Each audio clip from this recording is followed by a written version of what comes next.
오부, 두 번째 맹세와 마지막 파멸. 49장, 관우의 부고. 서촉의 시간은 내가 겪어온 그 어떤 세월보다도 평화롭고 단단하게 흘러갔다. 나는 더 이상 술에 취해 비틀거리는 장터의 망나니가 아니었다. 나는 낭종 땅을 다스리는 장군이었고 수많은 병사들을 호령하는 지휘관이었다. 나의 이름 앞에는 이제 주정뱅이 나 괴물이라는 수식어 대신 영웅이라는 칭호가 붙였다.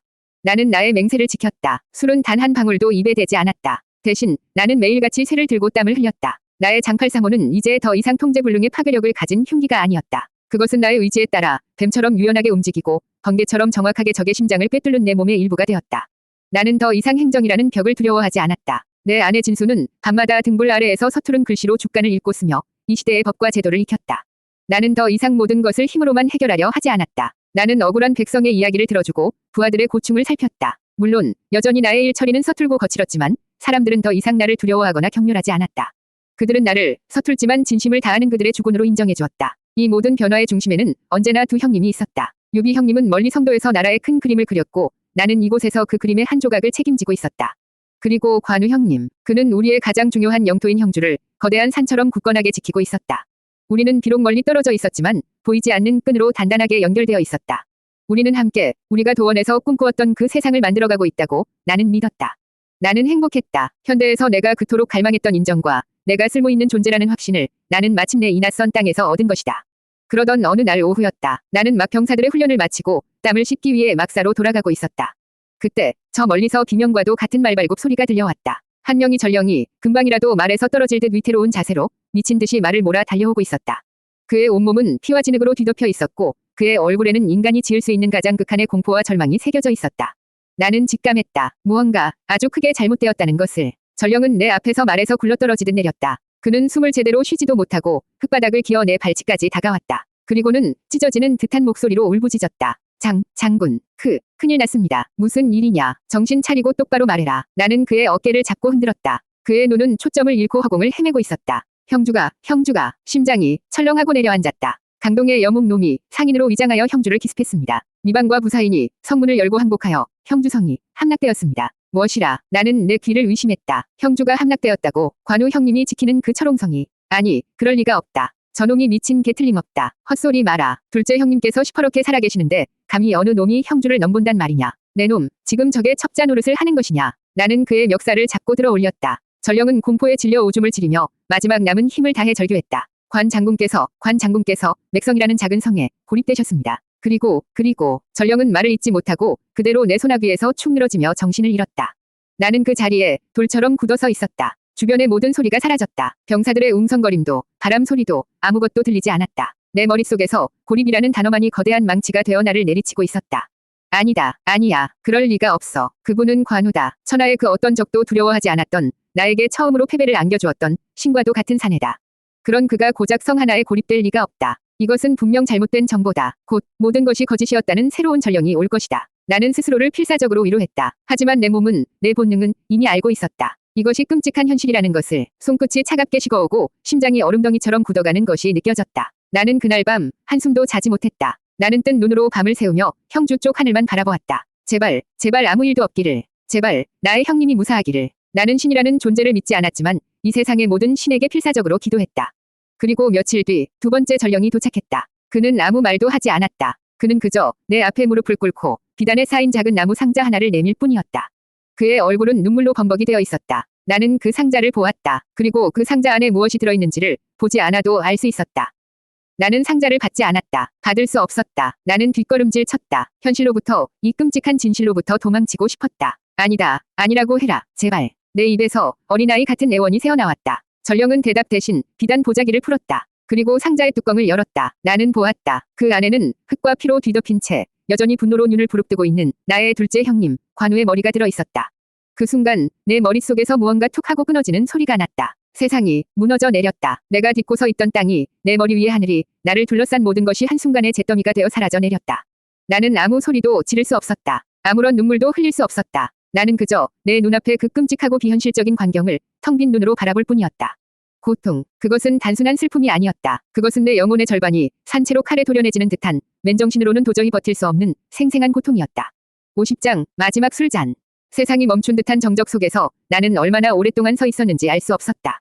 내 눈에는 오직 상자 안에 담긴 형님의 얼굴만이 가득했다. 그의 붉은 얼굴은 창백하게 식어 있었고 비단 같던 그의 수염은 피와 흙으로 엉겨붙어 있었다. 하지만 그의 눈은 여전히 살아있는 것처럼 나를 향해 무언가를 말하고 있는 듯했다. 분노, 원통함, 그리고 나를 두고 먼저 떠나는 미안함. 내 입에서 의미 없는 소리가 새어나왔다. 나는 비틀거리며 상자를 향해 손을 뻗었다. 그리고는 떨리는 손으로 형님의 차가운 뺨을 어루만졌다. 형님, 그 이름을 부르는 순간 멈춰 있던 세상이 다시 움직이기 시작했다. 그리고 내 안의 모든 것이 거대한 댐이 무너지듯 한꺼번에 터져나왔다. 형님. 나는 상자를 끌어안고 어린아이처럼 목 놓아 울었다. 그것은 슬픔을 넘어선 영혼의 절규였다. 내 몸을 지탱하던 모든 것이 사라져 버린 존재의 비명이었다. 나는 땅을 치고 가슴을 쥐어뜯으며 울부짖었다. 주변의 병사들이 나를 말리려 했지만 그들은 감히 내게 다가오지 못했다. 그들은 그저 거대한 상처 입은 짐승의 처절한 울음소리를 두려움에 떨며 지켜볼 뿐이었다.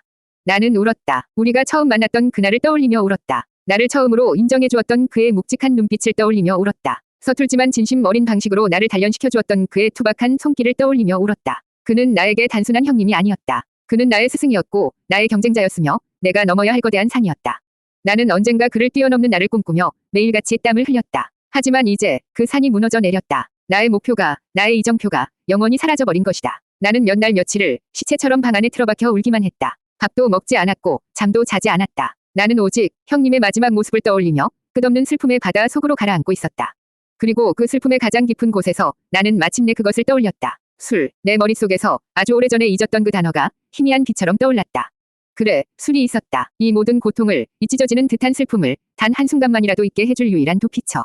나는 비틀거리며 자리에서 일어났다. 그리고는 창고 깊숙한 곳, 내가 다시는 쳐다보지도 않겠다고 맹세했던 그 장소로 향했다.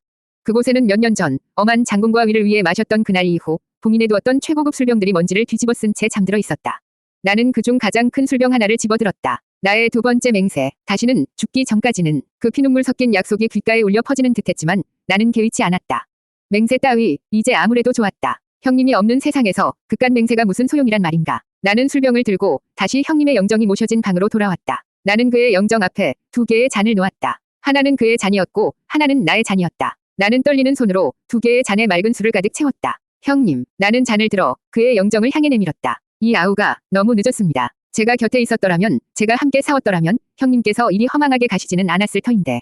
내 눈에서 다시 뜨거운 눈물이 쏟아져 내렸다. 이 못난 아우를 용서하시오. 나는 먼저 그의 잔에 담긴 술을 영정 앞에 천천히 부었다. 그리고는 나의 잔을 들어 올렸다. 이것은 나의 마지막 술잔이다. 나는 이 잔으로 나의 슬픔을 마시고 나의 죄책감을 마시고 나의 무력함을 마실 것이다.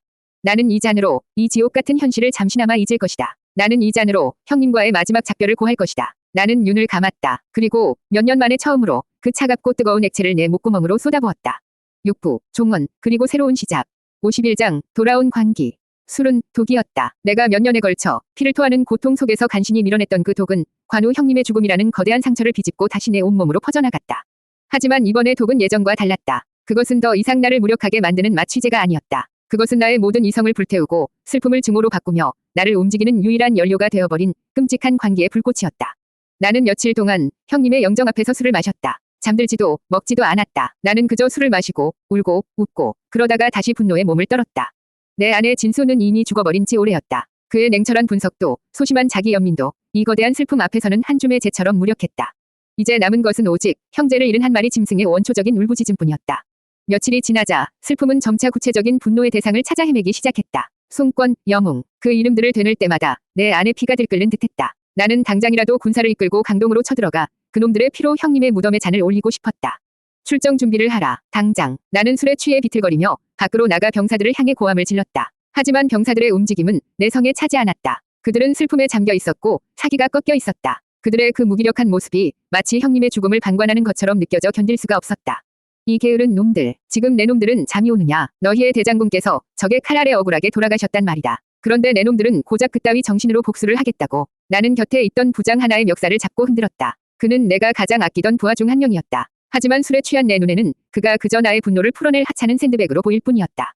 잘못했습니다, 장군. 뭐가 잘못했는데. 내 놈의 그 눈빛이 잘못됐다. 내 놈의 그 안일한 정신머리가 잘못됐어. 내 놈들은 하나도 슬프지 않은 게냐. 퍽, 나도 모르게 내 주먹이 그의 얼굴을 향해 날아갔다. 그가 비명을 지르며 바닥에 나자빠졌다. 주변의 병사들이 겁에 질려 뒷걸음질 쳤다. 돌아온 광기였다. 나는 서조에서 술에 취해 나의 모든 것을 잃었다. 그날의 실패 이후 나는 피눈물을 흘리며 맹세했다. 다시는 술에 취해 나 자신을 잃지 않겠다고. 다시는 내 손으로 내 사람들을 상처 입히지 않겠다고. 하지만 나는 똑같은 실수를 반복하고 있었다. 아니, 그때보다 더 끔찍한 괴물이 되어가고 있었다. 그때는 고독과 압박감에 못 이겨 저지른 실수였지만 지금의 나는 복수라는 거창한 명분 아래 나의 폭력을 정당화하고 있었다.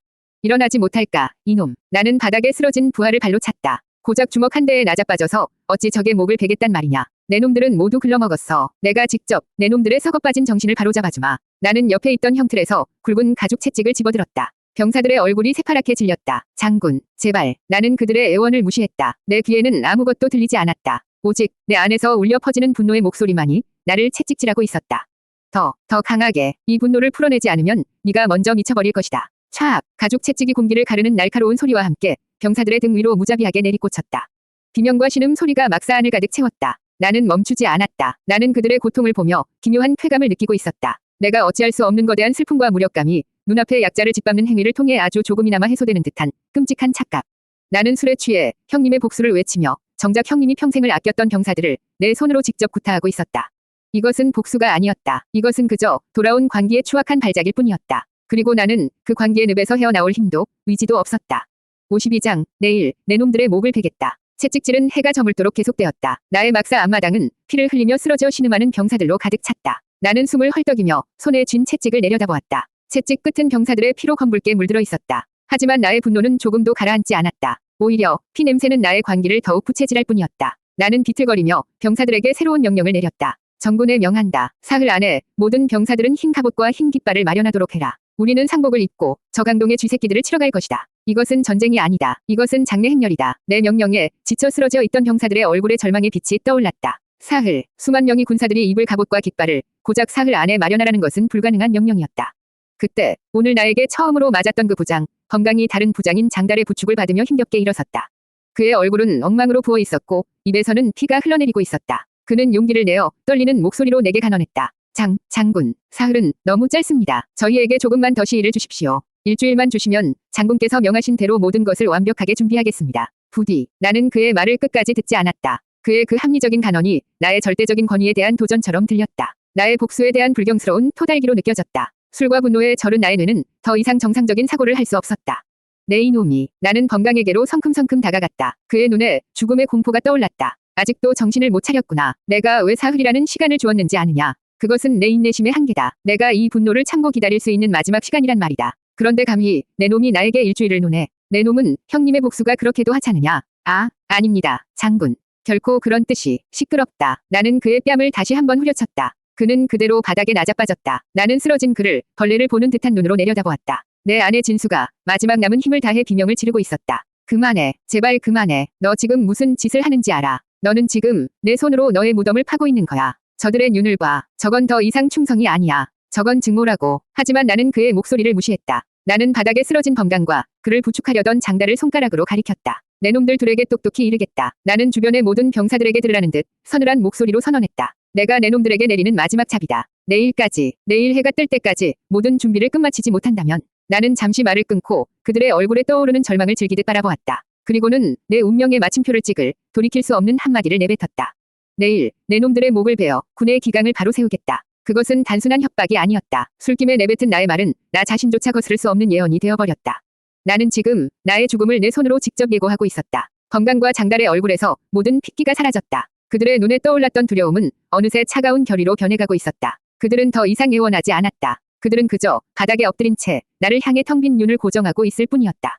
나는 그들의 그 눈빛의 의미를 알아채지 못했다. 나는 그저 나의 카리스마가 마침내 그들의 반항심을 꺾었다고 착각하며 만족스럽게 돌아섰다. 나는 비틀거리며 내 막사로 돌아갔다. 그리고는 축하라도 하듯 새로운 술병의 마개를 열었다. 나는 몰랐다. 그날 밤 나의 등 뒤에서 두 명이 절망한 사내가 서로의 눈을 마주보며 조용히 고개를 끄덕이고 있었다는 사실을. 그리고 그들의 품속에는 나의 심장을 꿰뚫을 차가운 비수가 복수의 칼날을 갈고 있었다는 사실을. 육부, 종원, 그리고 새로운 시작. 53장, 마지막 밤의 배신.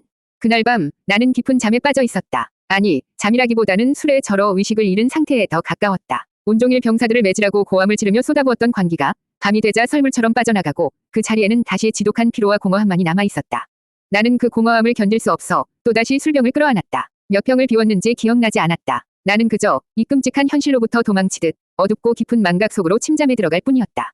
나는 꿈을 꾸었다. 꿈속에서 나는 탁현의 장터, 나의 부축관 앞에 서 있었다. 하지만 내 손에는 피 묻은 칼 대신 술병이 들려 있었다. 장터 사람들은 나를 향해 손가락질하며 비웃고 있었다. 저놈 봐, 또 취했네. 쯧쯧, 저러다 제명에 못 죽지.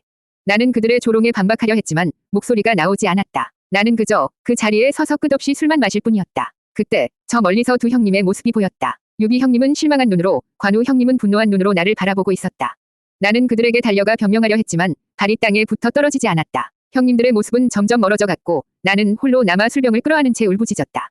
형님, 가지 마시오. 내가 잘못했소. 느낌표. 나는 섬뜩한 기분에 눈을 떴다. 꿈이었지만 너무나도 생생했다. 식은땀이 온몸을 적시고 있었다. 나는 거친 숨을 몰아쉬며 주변을 둘러보았다. 막사안은 칠흑 같은 어둠에 잠겨 있었고 창밖으로는 희미한 달빛만이 새어 들어오고 있었다. 코를 찌르는 독한 술 냄새가 여전히 방 안에 가득했다. 물 좀 마셔야겠다. 나는 몸을 일으키려 했다. 하지만 그 순간 나는 무언가 잘못되었다는 것을 깨달았다. 내 몸이 움직이지 않았다. 아니, 움직이지 않는 것이 아니었다. 무언가가 아주 강한 힘으로 나의 팔과 다리를 짓누르고 있었다. 나는 본능적인 공포에 몸부림치려 했지만 마치 거대한 바위에 깔린 것처럼 꼼짝할 수가 없었다.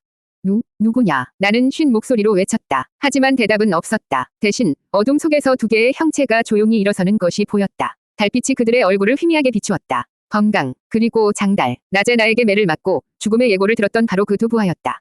그들의 눈은 더 이상 충성스러운 부하의 눈이 아니었다. 그곳에는 오직 죽음을 앞둔 자의 차가운 결의와 나를 향한 깊은 증오만이 서려 있었다.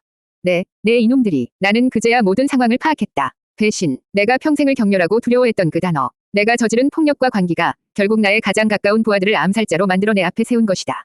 나는 온 힘을 다해 몸부림쳤다. 벗어나야 했다. 이 거대한 몸과 산을 무너뜨릴 듯한 힘으로 이 가짜는 배신자 놈들을 찢어 죽여야만 했다. 하지만 이상하게도 내 몸에는 힘이 들어가지 않았다. 밤새도록 마신 술이 나의 근육을 무력하게 만들고 나의 반응 속도를 둔하게 만들었던 것이다. 나는 내 스스로 판 무덤 속에 완벽하게 갇혀버린 셈이었다. 건강이 품속에서 무언가를 꺼내들었다. 달빛의 번뜩이는 서늘하고 날카로운 칼날. 비수였다. 그는 아무 말 없이 그 칼을 들고 나에게 천천히 다가왔다. 그의 눈에는 어떠한 망설임도 없었다. 그는 지금 자신의 목숨을 구하기 위해 괴물을 사냥하고 있었다. 나는 필사적으로 소리쳤다. 살려다오. 내가 잘못했다. 용서해주게. 원하는 것은 무엇이든 주겠다. 제발. 나의 비굴한 애원은 허공에 공허하게 흩어졌다. 그들은 이미 너무 멀리 와버렸다. 내가 그들에게 내뱉었던 죽음의 예고는 이제 부메랑이 되어 나의 심장을 겨누고 있었다. 건강의 칼이 나의 가슴팍을 향해 파고들었다. 서걱, 끔찍한 소리와 함께 살갗이 찢어지고 뼈에 부딪히는 감각이 온몸으로 퍼져나갔다. 숨을 쉴 수가 없었다. 눈앞이 하얗게 변했다. 나는 마지막 남은 힘을 다해 나를 배신한 두 부하의 얼굴을 노려보았다. 그리고 그들의 눈 속에서 나는 보았다. 나의 마지막 모습을. 술에 취해 자신의 부하에게 살해당하는 초라하고 비참한 괴물의 마지막을. 54장, 포박당한 맹호. 고통은 잠깐이었다. 건강의 첫 번째 일격은 치명적이지 않았지만 내 몸에서 모든 힘을 빼앗아가기에 충분했다. 나는 더 이상 저항할 수 없었다. 나는 그저 숨을 헐떡이며 차가운 바닥 위에서 다가오는 죽음을 기다리는 무력한 고깃덩어리에 불과했다. 장다리 굵은 밧줄을 가져와 나의 팔과 다리를 꽁꽁 묶기 시작했다. 나는 포박당하는 내내 아무런 저항도 하지 않았다. 아니, 할 수 없었다. 내 몸은 이미 내 것이 아니었다. 피가 흘러나갈수록 의식은 점점 더 희미해져 갔다. 포박당한 맹호. 내 머릿속에서 아주 오래전에 책에서 읽었던 그 문구가 떠올랐다. 천하를 호령하던 용맹한 호랑이도 함정에 빠져 밧줄에 묶이면 한낱가죽 부대에 불과하다는 뜻이었다. 나는 평생 그 말을 비웃었다. 진정한 맹호라면 그깟 밧줄 따위는 힘으로 끊어버릴 수 있다고 믿었다. 하지만 나는 틀렸다. 나는 맹호였을지 모르지만 스스로 술이라는 함정을 파고 교만이라는 덫에 걸려 결국 부하라는 사냥꾼에게 묶여버린 어리석은 짐승일 뿐이었다. 건강과 장달은 나를 묶은 뒤 잠시 숨을 고르며 서로를 쳐다보았다. 그들의 얼굴에는 아직 공포가 남아있었지만 동시에 거사를 치렀다는 안도감과 이제 살았다는 희미한 희망이 떠올라 있었다. 그들은 나를 죽인 뒤 나의 목을 가지고 강동의 송권에게로 달아날 계획일 터였다. 나를 죽인 공으로 그들은 새로운 주군 아래에서 부귀영화를 누리게 될 것이다. 나는 그들의 그 희망에 찬 얼굴을 보며 지독한 아이러니를 느꼈다. 나는 나의 복수심 때문에 스스로를 파멸시켰고 그들은 살아남기 위해 나를 죽였다. 결국 이 지옥 같은 난세에서 살아남는 자가 정해였다. 나는 패배자였고 그들은 승자였다. 의식이 점점 더 아득해져 갔다. 눈앞이 캄캄해지고 귀가 먹먹해졌다. 하지만 이상하게도 나의 머릿속은 그 어느 때보다도 맑아지는 듯했다. 내 인생의 마지막 순간이 다가오고 있음을 직감하자 마치 주마등처럼 나의 짧고 굵었던 두 번의 삶이 눈앞을 스쳐 지나갔다. 현대에서의 진수. 능력은 있었지만 인정받지 못하고 세상을 원망하며 술로 도피했던 나약한 지식인. 그는 결국 필름이 끊긴 밤 차가운 길바닥에서 비참하게 죽어갔다. 그리고 장비. 압도적인 힘을 가졌지만 그 힘을 통제하지 못하고 술과 관계에 휘둘리다 결국 부하의 손에 허망하게 죽어가는 괴물. 두 개의 삶. 전혀 다른 모습이었지만 결국 똑같은 결말을 맞이하고 있었다. 실패와 후회. 내가 뭘 잘못했던 걸까? 마지막 순간 나는 필사적으로 답을 찾으려 했다. 나는 힘이 없어서 실패했던가? 아니었다. 나는 누구보다 강한 힘을 가졌다. 나는 지혜가 없어서 실패했던가? 아니었다. 내 아내 진수는 누구보다 명석했다. 나는 기회가 없어서 실패했던가? 아니었다. 나는 형제라는 기적과도 같은 기회를 만났다. 그렇다면 대체 무엇이 문제였을까? 나는 관우 형님의 마지막 모습을 떠올렸다. 비록 패배했지만 그는 마지막 순간까지 자신의 신념을 지키며 당당하게 죽어갔다. 그는 후회하지 않았을 것이다. 나는 유비 형님의 눈물을 떠올렸다. 그는 수많은 실패와 좌절 속에서도 결코 자신의 꿈을 포기하지 않았다. 그는 끊임없이 넘어졌지만 언제나 다시 일어섰다. 그들과 나의 차이는 무엇이었을까? 나는 마침내 깨달았다. 나는 나 자신을 믿지 못했구나. 현대에서의 진수는 세상이 자신을 알아주지 않는다고 원망했지만 정작 그 자신도 자신의 가치를 제대로 믿지 못했다.